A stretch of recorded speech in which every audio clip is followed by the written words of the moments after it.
तो आज मैं आप लोग को दो एग्जाम्पल देती हूँ। अपना इंसानों का एग्जाम्पल नहीं दूंगी मैं, आज मैं आपको भगवान का एग्जाम्पल देती हूँ।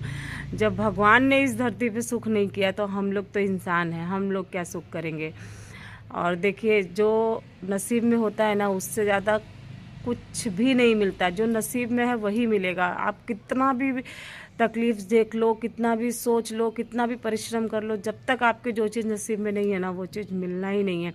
हाँ, ये भी है कि ये भी बोल सकते हैं कुछ हद तक कि नसीब के भरोसे नहीं रह सकते हैं।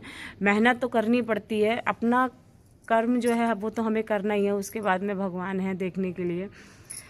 तो शंकर भगवान और माता पार्वती की कहानी तो आप लोगों ने सुनी होगी, कहानी नहीं हकीकत ही है। तो माता पार्वती जब शादी करके गई वहाँ पे कैलाश पर्वत, भोले बाबा से बहुत ज़िद करने लगे कि आप यहाँ पे रहो, मैं तो इस संसार में या मैं ऐसे नहीं रह सकती हूँ, तो मुझे आप एक महल बनवा के दो। बहुत बोला उन्होंने कि ज़िद करने लगी कि मुझे महल बनवा के दो, मुझे, मैं ऐसे नहीं रहूँगी मैं, क्योंकि वो तो महलों की रानी थी। तो भोले बाबा ने बोला, देखो हमारे नसीब में महल में रहना नहीं लिखा है, तुम ज़िद मत करो।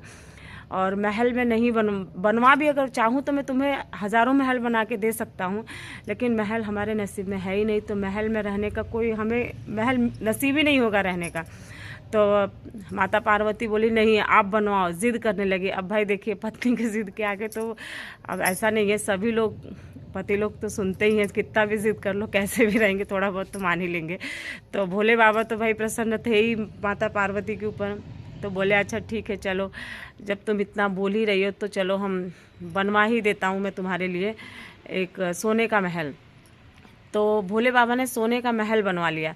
तो जब भोले बाबा बोले कि चलो ठीक है, आप तुमने तो महल तो बनवा लिया, अब इसका गृह प्रवेश वगैरह भी तो करवाओगी, इसकी पूजा वगैरह भी तो करवाओगी, तो अच्छे से पूजा करा के फिर हम घर में चलेंगे अपने रहने के लिए। तो माता पार्वती बोली हाँ ठीक है, तो हम चलेंगे।